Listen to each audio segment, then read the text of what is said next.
Saya Gifli Rendistin Menutagao dengan NIM 10202439. Saya Karajinda Malika dengan NIM 10202453. Saya Laudina Surono dengan NIM 10202048. Saya Lisa Maisakyani dengan NIM 10202408. Dan saya Rahel Dinohyara dengan NIM 10202456. Berikut penjelasannya. Nah, menurut Go dan Lim tahun 2007 dan Murnigan tahun 1986, koalisi secara sederhana didefinisikan adalah kumpulan dua atau lebih pihak dalam lingkungan sosial yang lebih besar yang bekerja sama untuk mengejar tujuan yang diinginkan bersama. Nah, selanjutnya menurut Peirce, Stevenson, dan Porter tahun 1986, mereka mengemukakan ada atribut koalisi, yaitu terdapat 6 atribut koalisi. Yang pertama yaitu kelompok individu yang saling berinteraksi. Yang kedua, koalisi secara sengaja dibangun dan berorientasi pada isu. Lalu yang ketiga, koalisi ada terlepas dari struktur formalnya.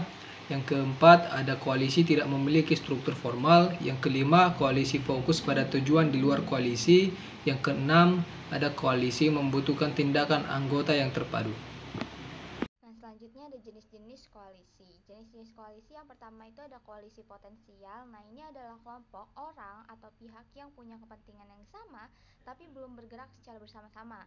Nah, jadi mereka itu kayak belum menyadari kesamaan itu atau belum ada upaya untuk menyatukan kekuatan mereka untuk bergabung menjadi sebuah koalisi seperti itu.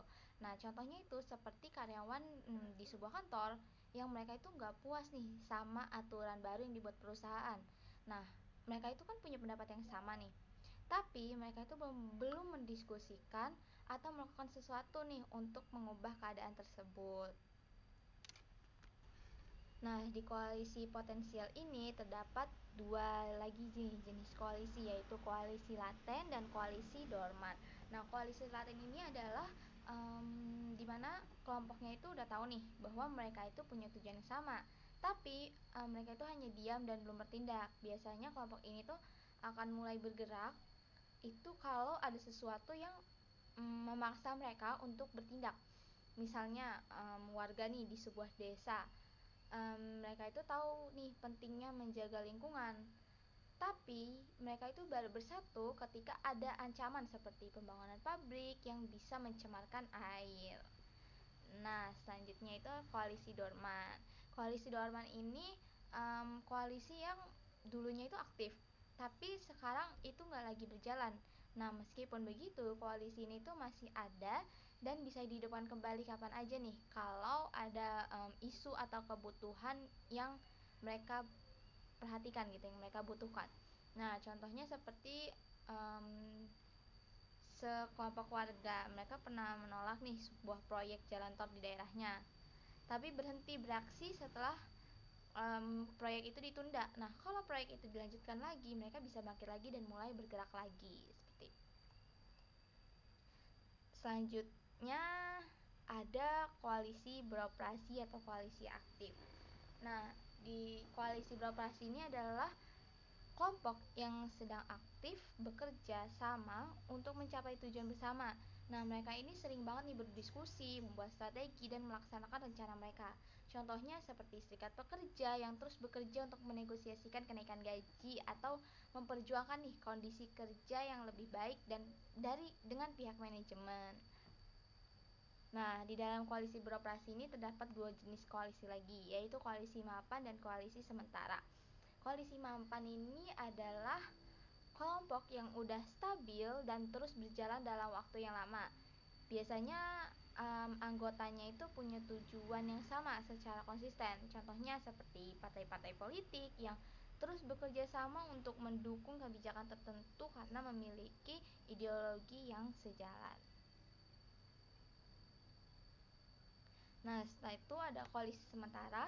Ini adalah koalisi yang terbentuk untuk tujuan jangka pendek. Setelah tujuan itu tercapai, nah koalisi itu biasanya akan bubar. Misalnya sebuah tim kerja atau sebuah kelompok kecil lah di dalam kampus, dalam kelas gitu. Nah, yang ini tuh dibentuk untuk menyelesaikan suatu tugas tertentu. Nah, setelah tugas itu selesai, ya tim ini tuh bakal kembali lagi ke pekerjaan mereka masing-masing. Nah, yang terakhir itu ada koalisi berulang. Koalisi berulang ini adalah koalisi sementara yang sering terbentuk kembali setiap kali ada masalah yang sama muncul. Contohnya, sekelompok warga yang selalu bersatu nih setiap kali ada rencana pembangunan yang mereka anggap itu merugikan lingkungan mereka. Kemudian bagaimana dan mengapa koalisi terbentuk dan berkembang? Kapan koalisi terbentuk? Biasanya koalisi terbentuk dalam organisasi politik di mana orang-orang itu akan memobilisasi upaya mereka untuk mendukung ataupun menentang sejumlah agenda legislatif. Hal yang sama terjadi dalam organisasi bisnis, di mana pihak-pihak akan berkumpul untuk mendukung ataupun menentang suatu kebijakan dari pimpinan organisasi. Pembentukan koalisi ini memiliki manfaat tambahan, yakni untuk membuat situasi konflik yang sulit menjadi situasi yang dapat dikendalikan karena adanya upaya bersama untuk mengelola konflik tersebut sehingga akan menghasilkan tujuan yang sama dan hasil yang setara. Selanjutnya, bagaimana koalisi terbentuk?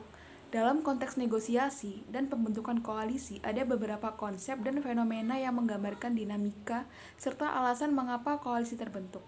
Yang pertama, sebuah permainan koalisi klasik. Contohnya dalam negosiasi bisnis antara perusahaan-perusahaan kecil melawan perusahaan besar, mereka mungkin akan membentuk suatu koalisi untuk meningkatkan daya tawar secara kolektif daripada mereka bernegosiasi secara sendiri-sendiri. Kemudian yang kedua adalah contoh dunia nyata. Contohnya, di dunia politik, partai kecil seringkali membentuk koalisi untuk memenangkan kursi di suatu parlementer atau mengalahkan partai dominan. Dalam dunia bisnis, perusahaan-perusahaan bisa berkoalisi untuk menekan biaya produksi ataupun memperluas akses pasar. Dan yang ketiga yakni sifat masukan koalisi.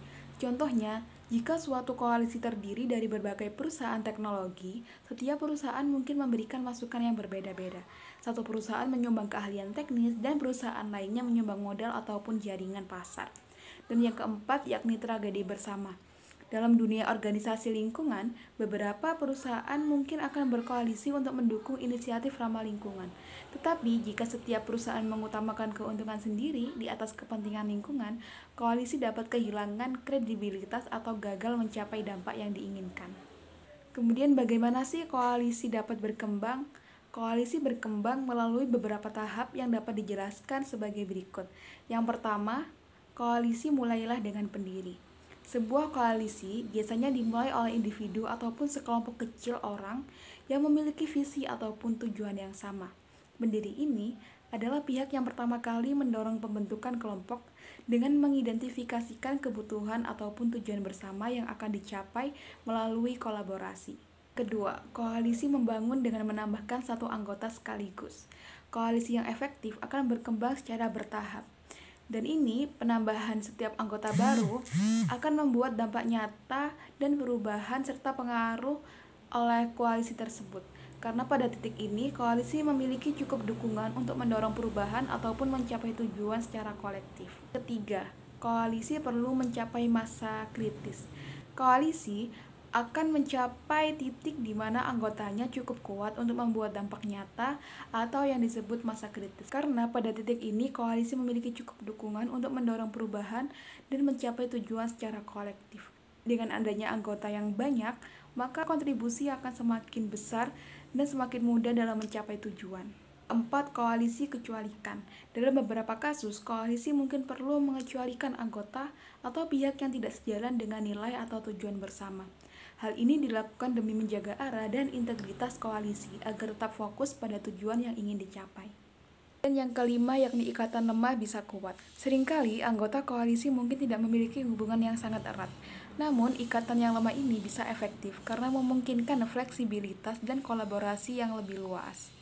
Yang keenam yakni banyak koalisi yang sukses terbentuk dengan diam-diam dan bubar dengan cepat. Tidak semua koalisi terbentuk secara terbuka dengan tujuan yang jangka panjang. Namun, beberapa koalisi yang efektif ini akan membentuk secara diam-diam dan akan bubar jika tujuannya sudah tercapai sehingga mereka fokus pada hasil, bukan pada eksistensi. Oke, selanjutnya akan dijelaskan oleh teman saya. Selanjutnya kita akan membahas tentang kekuatan dan pengaruh dalam koalisi.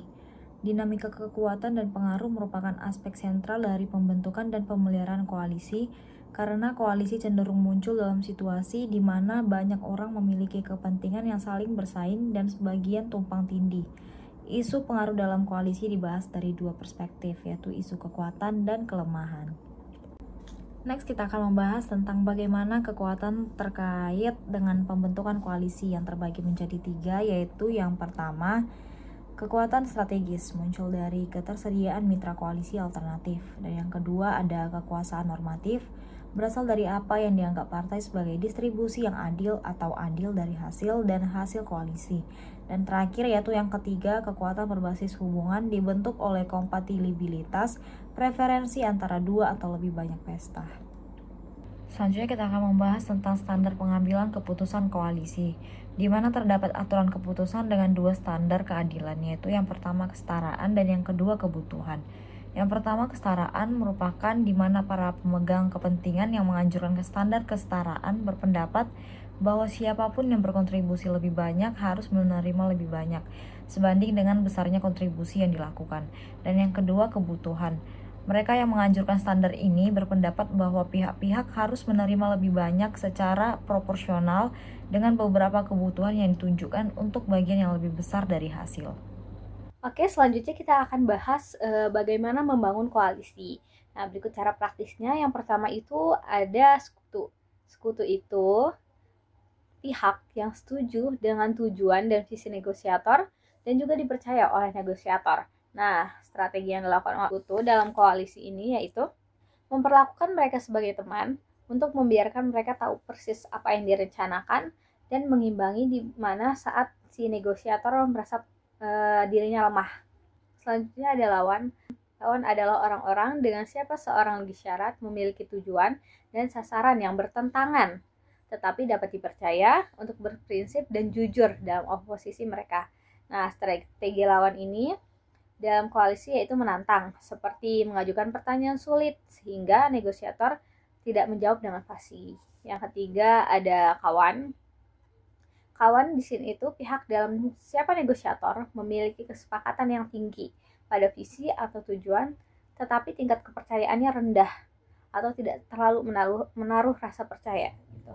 Nah, strategi yang dilakukan oleh kawan yaitu ketika tingkat kepercayaan negosiator ini lagi rendah karena satu atau kedaulatan belah pihak tidak berbagi informasi dan tidak mengatakan seluruh kebenaran. Yang keempat ini ada golongan tidak memihak atau biasa kita sebut netral. Seperti namanya netral, netral ini pihak yang tidak akan mengambil sikap atas suatu masalah tertentu. Nah, netral golongan tidak memihak ini tidak memiliki strategi karena mereka takut mengambil posisi yang dapat beresiko bagi mereka atau mungkin mereka juga benar-benar tidak tahu apa yang ingin mereka lakukan. Yang terakhir ini ada musuh. Musuh ini itu ya seperti yang kita tahu musuh itu nggak bisa kita percaya, tetapi nggak kayak lawan yang dipercaya oleh negosiator. Gitu. Strategi musuh yaitu khusus saling berperilaku dengan cara yang menurut pihak lain tidak dapat diterima dengan tujuannya itu memenangkan lawan atau menghancurkan lawan. Oke guys, sekian dari kelompok 5. Sekian dan terima kasih. Sampai jumpa.